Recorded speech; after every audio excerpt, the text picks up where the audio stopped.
म प्रभुलाई धन्यवाद गर्दछु आजको नयाँ बिहानीको लागि। फेरि एकचोटि तपाईँहरूको सम्मुख प्रभुको वचन लिएर आउनको लागि प्रभुले सहायता गर्नुभयो। आउनुहोस् आजको वचन मननको लागि हामी पढ्नेछौँ हितोपदेश 3को 16देखि 18सम्म। लामो आयु यसको दाहिने हातमा छ र यसको देब्रे हातमा धन सम्पत्ति र सम्मान छन्। यसका मार्गहरू मनोहर छन् र यसका सबै बाटाहरू शान्ति हुन्। जसले यसलाई पक्रन्छन् तिनीहरूका निम्ति यो जीवनको रुख हो, अनि जसले यसलाई आफूसित सम्हालिराख्छन् तिनीहरू धन्यका हुन्। यी पदहरूले फेरि एक व्यक्तिले प्रभुबाट बुद्धि प्राप्त गर्दा प्राप्त हुने इनामहरूको व्याख्या गर्दैछ। यहाँ बुद्धि लामो आयु, धन र सम्मानको साथ आउँदैछ। जब एक व्यक्तिले परमेश्वरको बुद्धि प्राप्त गर्दछ, उसले आफ्ना जीवनका दिनहरू सही र बुद्धिमानी रूपमा प्रयोग गर्न सिक्दछ। उसलाई अनन्तको यो तथ्य थाहा छ र उसलाई राम्रोसँग थाहा छ कि एकपटक उसले यो संसार छोडेपछि उसले यसका लागि आफूलाई तयार गर्ने मौका कहिल्यै पाउने छैनन्।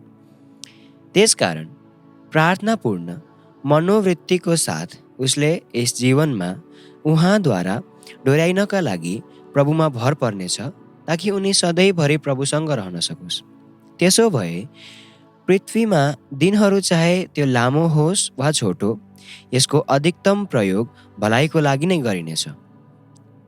मैले बुढापाकाहरूलाई भनेको सुनेको छु कि म अफसोस गर्छु किनकि मैले मेरो सम्पूर्ण जीवन व्यर्थमा बिताएको छु।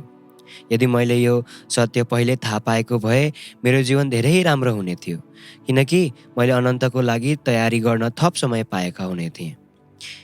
ती वृद्ध मानिसहरू यस पृथ्वीमा लामो समयसम्म बाँचे, तर दिनको अन्त्यमा यो तिनीहरूका लागि छोटो साबित भयो। त्यसैले लामो जीवनको लागि कहिले पनि प्रार्थना नगर्नुहोस्, तर प्रत्येक दिनलाई सही तरिकामा प्रयोग गर्नका लागि उचित समझ दिनको लागि प्रभुसँग प्रार्थना गर्नुहोस्। तब जब तपाईँ यो संसारलाई छोड्नुहुनेछ, तपाईँसँग पछुताउने कुनै कारण हुने छैनन्। धर्मशास्त्रले बताउँदछ कि बुद्धिसँग धन र सम्मान हुन्छ। यस संसारको धन र इज्जतलाई यस सन्दर्भमा कहिल्यै नलिनुहोस्। हामीलाई त्यो घटना थाहा छ जहाँ शैतान येशूको अगाडि आयो र यस संसारको सबै सम्पत्ति, धन र इज्जत छ भनी दाबी गर्यो, र यदि उहाँ शैतानको अगाडि झुक्न तयार हुनुहुन्थ्यो भने उसले उहाँलाई सबै थोक दिन तयार थियो। यस संसारको धन र महिमा बच्चालाई खेल्नको लागि दिएको खेलौना जस्तै हो, र उसले प्ले स्कुलमा आफ्नो समय बिताउँदा छोटो समयको लागि रमाइलो गर्न पाएको जस्तै हो। यदि बच्चा खेल्नमा व्यस्त छ भने उसले आफ्नो आमा बाबुको लागि रुने छैन र न त अन्य कुराहरू सोच्ने समय उनीसँग हुनेछ। तर उसले प्ले स्कुल छोडेपछि ती खेलौनाहरू साथ लिएर जान सक्दैन, अनि यो भविष्यमा विद्यालयमा भर्ना हुने अर्को बच्चाहरूको लागि प्रयोगमा लाइनेछ। धन र इज्जत पनि त्यस्तै हुन्छन्। जब हामी यो संसार छोड्छौँ, हामी अर्को व्यक्तिको लागि सबै कुरा छोड्नेछौँ। एक बच्चा जब ऊ परिपक्वतामा बढ्दछ, उसले जवानीमा गएका दिनहरू जब उसले सोच्दछ कि ऊ कुन तरिकाले सोच्दथ्यो र कुन तरिकाले उसले चिजहरूलाई हेर्दथ्यो, यो सम्झना गर्दै ऊ लज्जित हुनेछ। त्यसरी नै संसारको लागि धेरै मूल्यवान यी धनहरू मानिस प्रभुमा बढ्दै जाँदा उसलाई केही जस्तो पनि देखिँदैन। यदि आदम र हव्वाले एक क्षणको लागि पनि स्वर्गको महिमा देखेका भए तिनीहरूले प्रभुबाट अलग जीवनको बारेमा कहिल्यै सोच्ने थिएनन्। यस संसारको धन र इज्जत स्वर्गमा भएको धन्य आत्मिक वातावरणको तुलनामा केही पनि होइन, जुन परमेश्वरको महिमाले भरिएको छ। अनि यस संसारको धनले चिन्तामाथि चिन्ता मात्रै ल्याउँछ।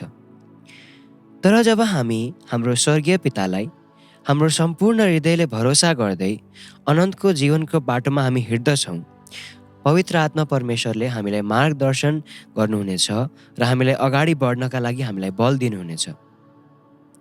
न त यो संसारले हामीलाई हानि पुर्याउन सक्छ, न त हामी यस साँघुरो बाटोमा परिश्रम र परीक्षाबाट हामी प्रभावित हुनेछौँ।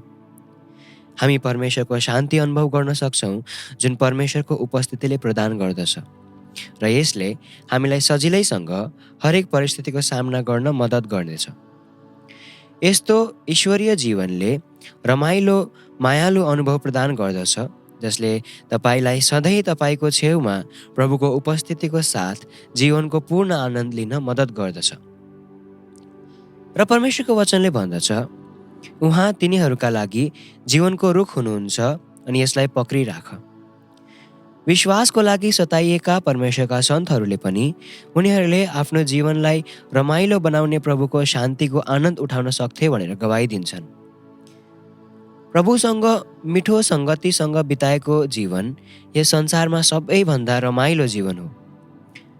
परमप्रभुको बुद्धि जीवनको रुख हो तिनीहरूको लागि जसले प्रभु र उहाँको सल्लाहमा भरोसा राख्छन्। आदम र हव्वालाई जीवनको रुख फल खान अस्वीकार गरियो जब तिनीहरूले आफ्नो बुद्धि प्रयोग गरे र आफ्नै बाटोमा हिँड्ने निर्णय गरे।